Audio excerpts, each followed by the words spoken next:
nous allons démontrer que la fonction inverse est décroissante sur l'intervalle moins l'infini 0 exclu et décroissante sur l'intervalle 0 exclu plus l'infini.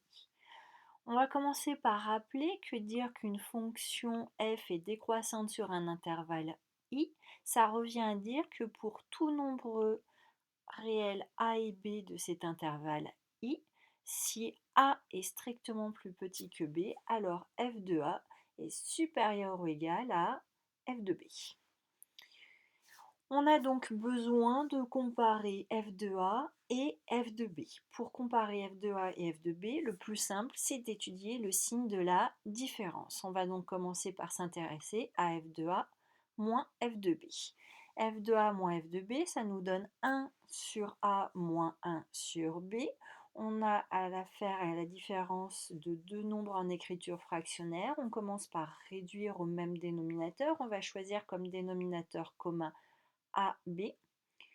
Pour passer de 1 sur A à une fraction qui a pour dénominateur AB, on a multiplié le dénominateur par B. On va donc multiplier 1 par B, ce qui nous donne B sur AB, moins pour la seconde fraction, 1 sur B, c'est égal à la fraction A sur AB. La différence nous donne donc B moins A sur AB. On va regarder maintenant ce qui se passe sur l'intervalle 0 exclu plus l'infini. Je choisis donc deux réels, A et B, strictement positifs, tels que A soit strictement plus petit que B.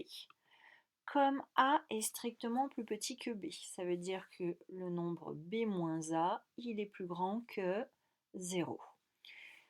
De plus, comme A et B sont deux nombres qui sont strictement positifs, alors leur produit est strictement positif.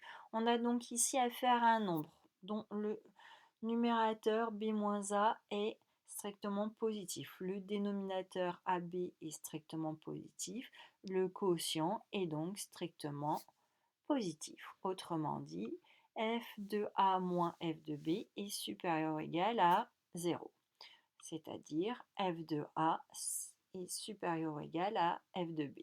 On a choisi deux réels A et B qui étaient strictement positifs, tels que A soit plus petit que B. On constate que f de A est supérieur ou égal à f de B. Conclusion, on vient de démontrer que la fonction inverse est décroissante sur l'intervalle 0 exclu plus l'infini.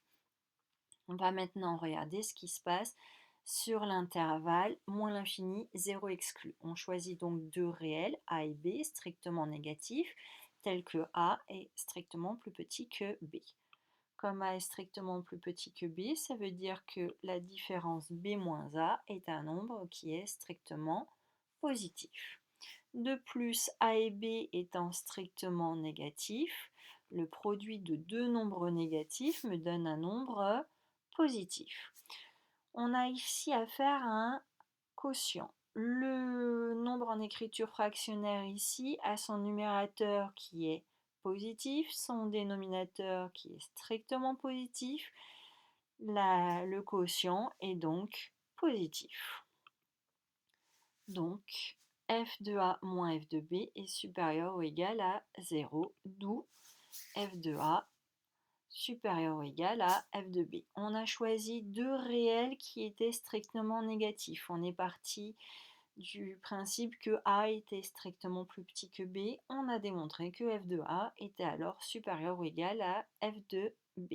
Conclusion, on a démontré que la fonction inverse est décroissante sur l'intervalle moins l'infini 0.